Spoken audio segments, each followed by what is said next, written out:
Zdaj pa k besedi vabim gospo doktorico Jernejo Žganec-Gros iz podjetja Alpineon. Doktor Jerneja Žganec-Gros je doktorirala iz sinteze govora na Fakulteti za elektrotehniko Univerze v Ljubljani.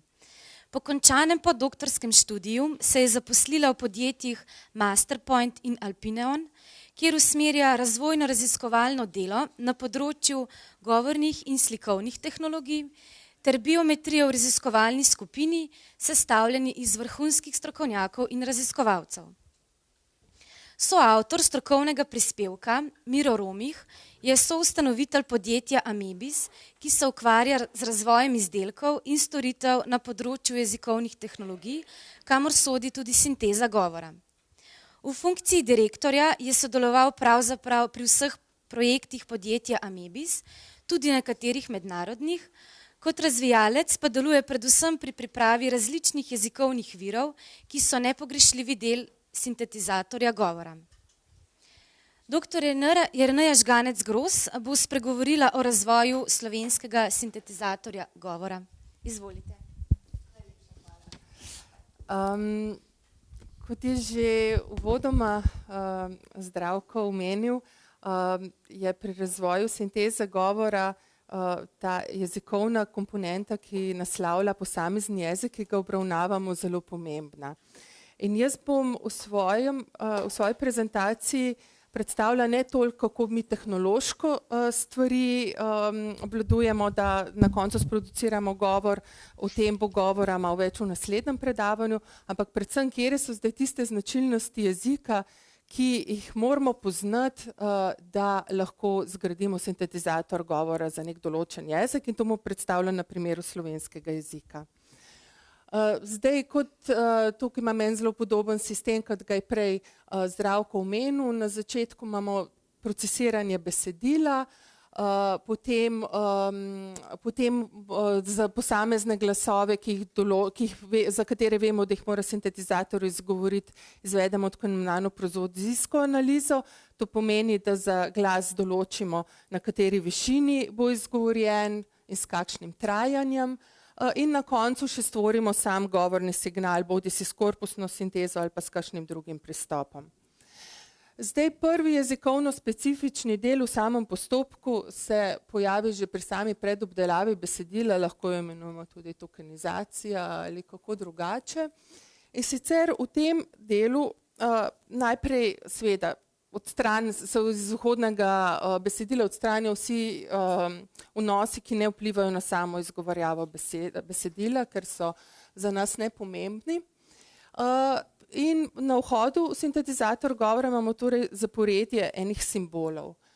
Zdaj, ti simboli so lahko bodisi alfanumerični, ki jih pretvarjamo na poseben način, lahko so ideogrami, lahko so števke, in vsakega od teh vhodnih enot je potrebno procesirati na poseben način in spet seveda v skladu s pravili določenega jezika.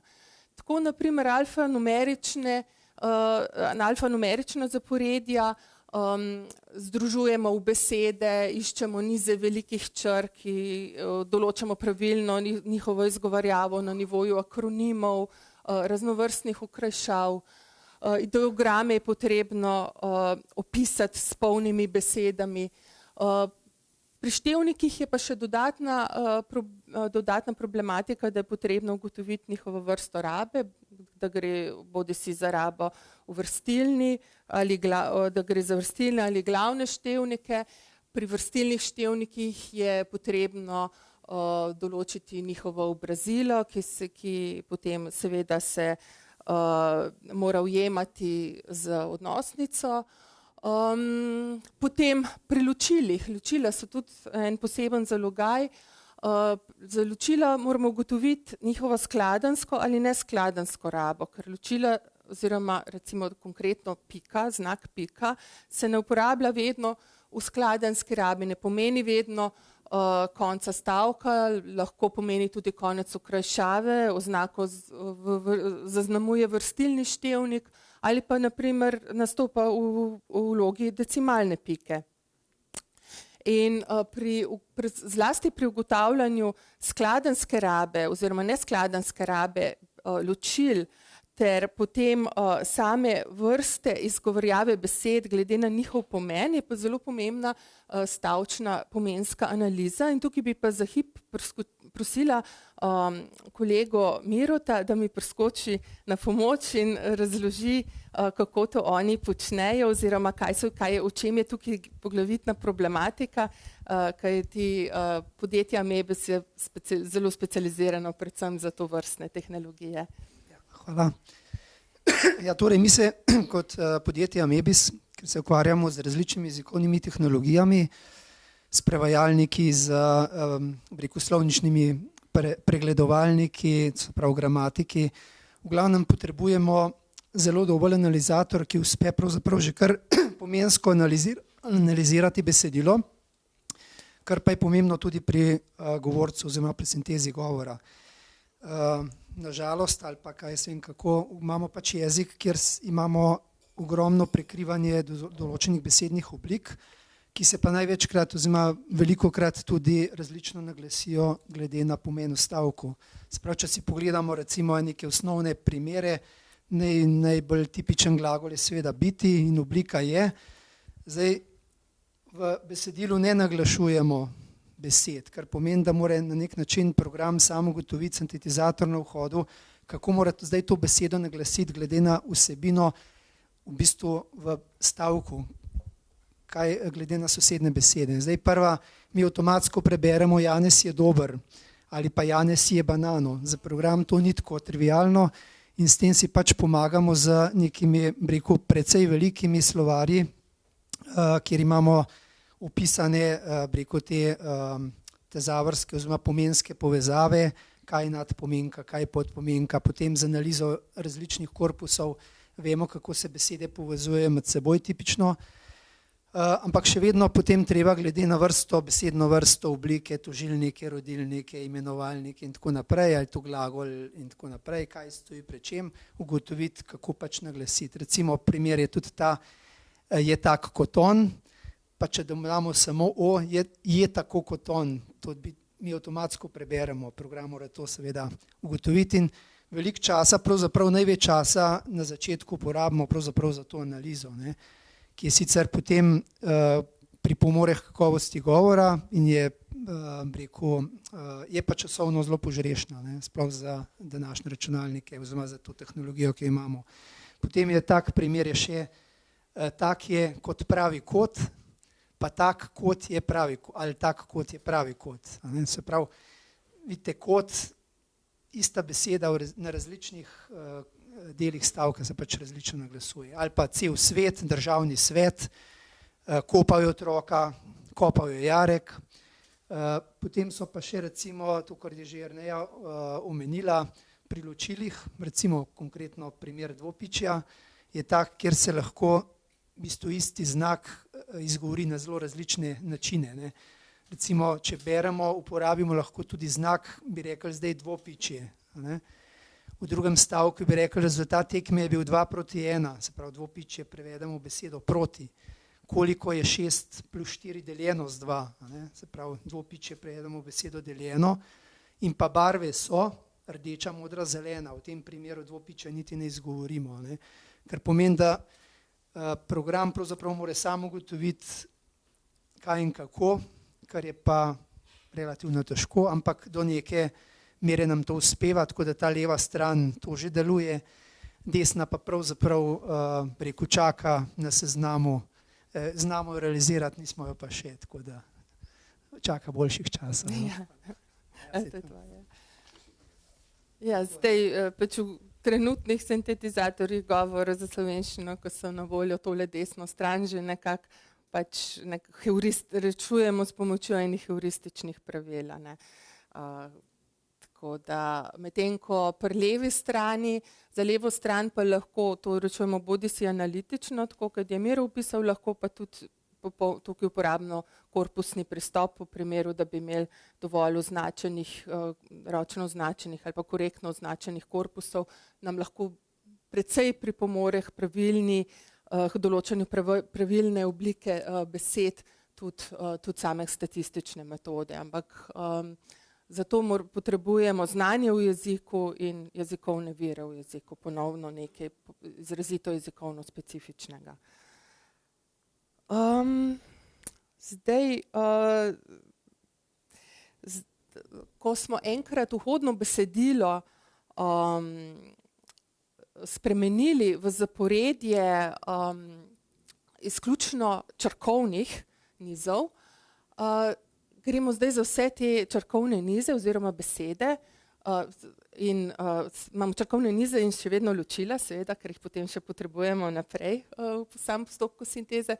Gremo za črkovne nize ugotavljati, kako se pa zdaj ti črkovni nizi v danem jeziku izgovarjajo. Za slovenščino je ta korak relativno zahteven iz enega razloga. In sicer na samo izgovarjavo besede in na njeno končno posledično razumljivost je zelo pomembno pravilno določiti mesto naglasa. Mesto naglasa je tisti zlog, v katerem ima neka beseda bodisi jakostno ali neko tonsko izrazitost.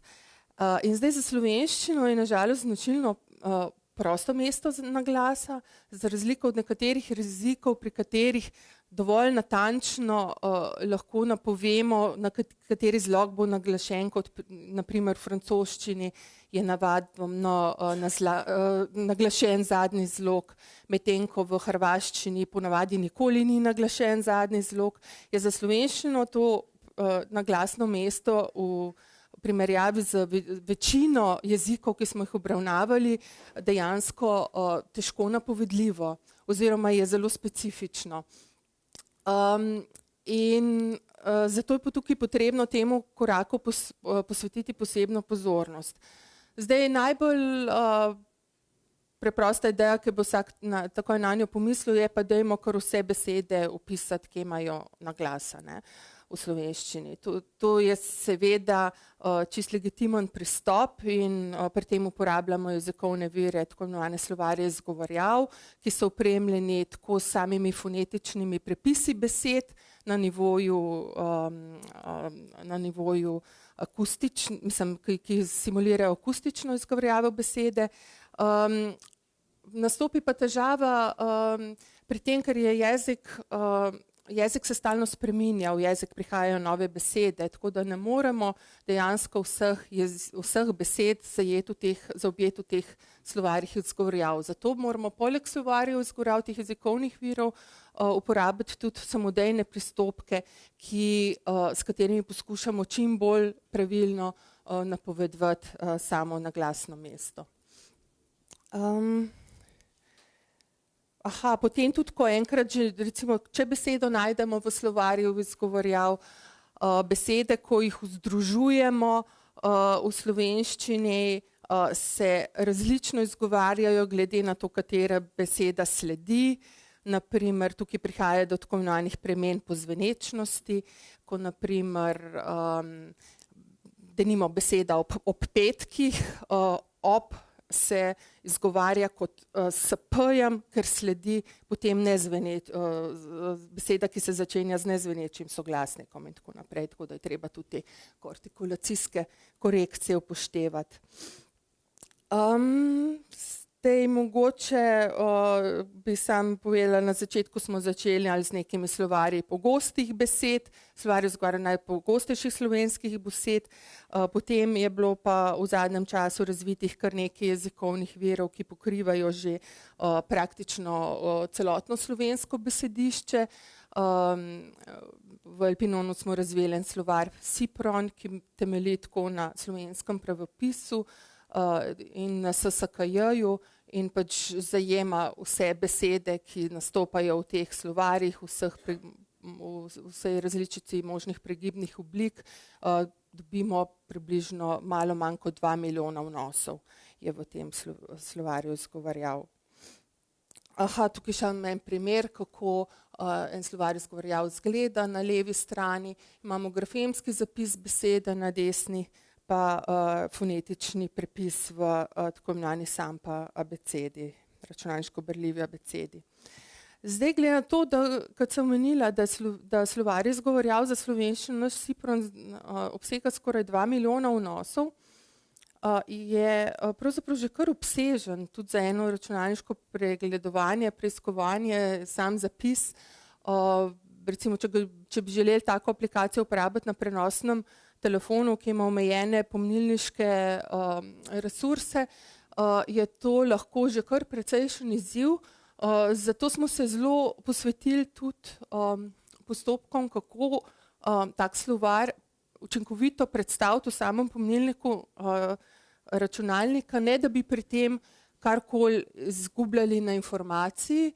In prav en moj kolega, ki je pravkar doktoriral, je razvil en zelo učinkovit postopek, kjer je uporabil končne superpretvornike in je uspel zmanjšati reprezentacijo samega slovarja izgovorjav na 4,4% osnovne velikosti.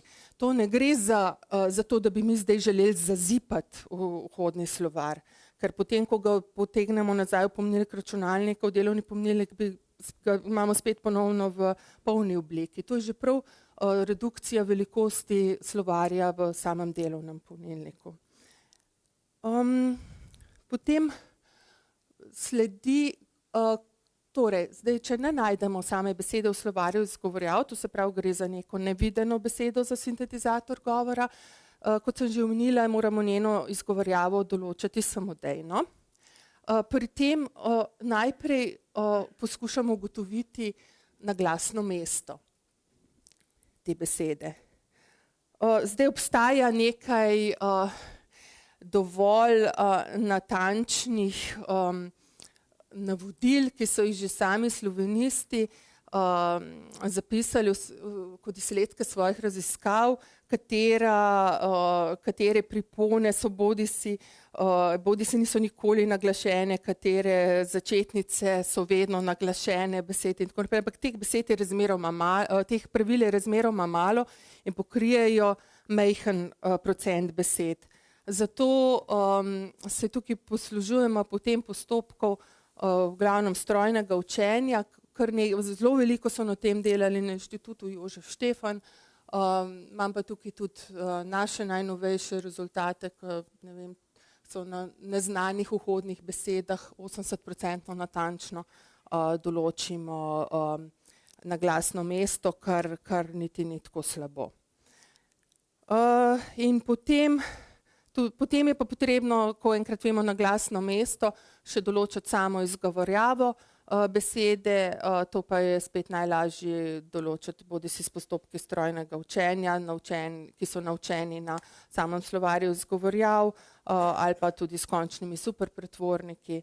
Smo uspeli, recimo tukaj imam en rezultat, ko smo uspeli s končnimi superpretvorniki določiti izgovorjavo besed za neznane vhodne besede z natančnostjo 84%. To v najnovejšem sistemu. Zdaj smo prišli do nastavljanja prozodijskih parametrov. To pomeni, da imamo celotno vhodno besedilo pretvorjeno v zaporedje oznak fonemov, se pravi oznak za glasove, ki jih bomo izgovarjali, in osnovnih ločil. Sledi oblikovanje tega slušnega, nekako besednega naglasa, same intonacije in tako naprej. In ravno to nam omogočajo prozodijski parametri. Zdaj pa, če želimo prozodijske parametre določiti pravilno, da se ne bo sintetični govor slišal kot češki, bodisi ruski, kot smo imeli možnost poslušati v prejšnjih demonstracijah, je potrebno spet raziskati specifike jezika, ki ga obravnavamo. Zdaj tukaj smo izvedli en cel kup meritev, s katerimi smo ugotavljali zakonitosti, kako se trajanje in višina osnovnega tona odražata na nivoju samih glasov slovenskega jezika, bodisi na samem glasovnem nivoju, kot tudi na besednem in celo na fraznem nivoju oziroma na nivoju povedi. Izvedli smo zelo veliko meritev, naprimer trajanja naglašenih samoglasnikov, v kakšni legi so, bodisi končni, ali gre za baritone ali oksitone. Oksitoni so naglašeni na končnem zlogu, baritoni na nekončnem zlogu za posamezne vrstne glasov. Potem naprimer nenaglašeni samoglasniki, ki so daljši v ponaglasnem zlogu, kot naprimer v primerjavi s prednaglasnim zlogom. Potem lahko primerjamo tudi naprimer trajanje samoglasnikov v prednaglasni oziroma naglašeni legi, ki se podaljša skoraj za 100% v naglašeni legi.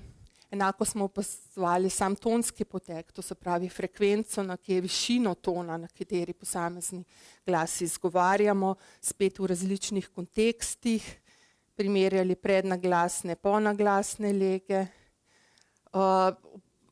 Opazovali smo tudi trajanje soglasnikov, bodisi v soglasniških sklopih ali pa obkrožene s samoglasniki. V soglasniškem sklopu so seveda soglasniki vedno krajši, ker sam sklop ima že neko inherentno dolžino. Zdaj, tu smo te meritve smo opazovali pri normalni hitrosti govora. Za same aplikacije sinteze govora, za končne uporabnike je pa zelo pomembno, da mi lahko tudi reguliramo hitrost govora. To je predvsem pomembno takrat, ko želimo neko besedilo s pomočjo sintetizatorja govora zgolj preleteti. To pomeni, da želimo res hitro sintezo govora, hiter izgovor, pri čemer smo morda pripravljeni žrtvovati tudi nekaj naravnosti. Mora pa še vedno ta govor biti razumljiv, to je pa osnovni pogoj. Zato smo izvedli tudi posebne raziskave, kako se zdaj samo trajanje, spremembe trajanja slovenskih glasov odražajo, ko spreminjamo hitrost govora.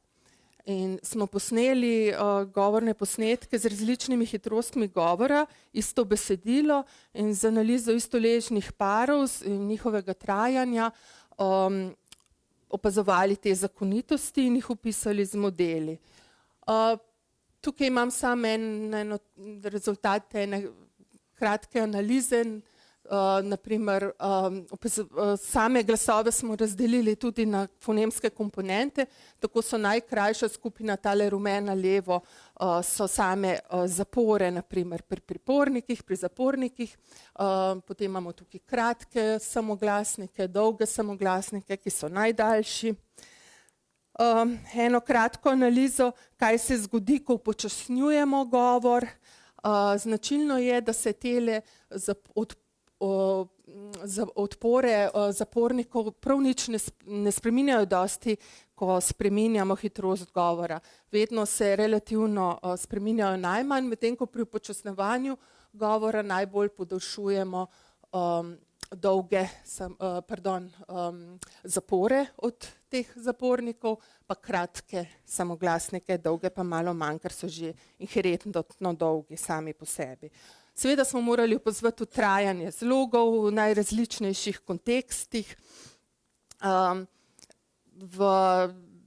Zlog v končni legi, v stavku, naprimer, potem pozicijo zloga znotraj besede in tako naprej. Tako da tukaj je bila opravljena vrsta enih analiz, ki vplivajo na to, kako se značilnosti slovenskega govora izražajo v trajanju in višini, s katero izgovarjamo posamezne glasove.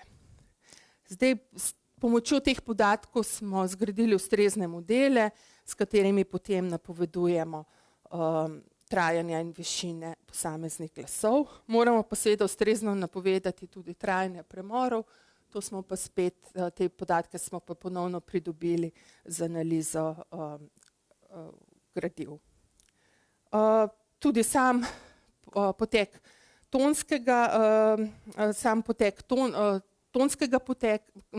tonske te krivulje je potrebno modelirati in ustrezno nastaviti. Zdaj v slovenščini poznamo dve vrsti naglasa, to sta jakostni in tonemski naglas. Zdaj za tonemski naglas je značilno naraščanje višine osnovnega tona znotraj naglašenega zloga, sledi pa upadanje, ki je odvisno, oziroma na polnaglasnem zlogu lahko ta ton celo narašča v odvisnosti od vrste naglasa, ali imamo opravka s cirkumfleksom ali akutom. Kot ena mogoče taka zanimivost je, kako angleško govoreči govorci, pač native speakers prepoznajo enega Slovenca, ko začne uporabljati tako imenovani akutni naglas, ko na primer reče water, ki gre z glasom navzgor v polnaglašenem zlogu, kar je z angleščino nekaj popolnoma prepovedanega in nemogočega. Ampak v slovenščini pač skozi to prav značilnost tonemskega naglaševanja ustvarjamo tudi na nek način bogastvo in raznolikost sintetičnega govora. Na koncu moramo seveda še modelirati pravilno stavčno intonacijo. Zdaj pa, da ne bom predolga, bi sam še na hitro naredila en uvod v sam zadnji del samega tvorjenega govornega signala na podlagi teh, nekako bi rekla, bolj jezikovnih, jezikoslovnih postopkov, ki smo jih nad besedilom izvedli v začetnih fazah. Zdaj samo tvorjenje govornega signala pa vedno črpa informacije oziroma temelji na enih govornih korpusih, ki jih bodisi lepimo oziroma združujemo osnovne enote, najbolj primerne osnovne enote, ki izberemo iz teh korpusov, ali pa na podlagi teh korpusov naučimo statistične modele, ki to počnejo, so pa prikriti Markovi modeli, kot že Zdravko omenil. Zdaj govorni korpusi morajo biti tudi ustrezno seveda zgrajeni, morajo primerno zastopati frekvenčno razporeditev slovenskih glasov. Potem govorne korpuse pred njihovo uporabo je potrebno označiti, to pomeni, da potrebujemo, da nam tukaj zelo prav pridejo prepoznavalniki govora, ki določajo meje, ki nam postavijo posamezne te markerje med posameznimi glasovi, tako da tukaj pri obdelavi govornih korpusov nam gresta obe tehnologije prepoznave in sinteza govora lepo z roko v roki in lepo sodelujeta.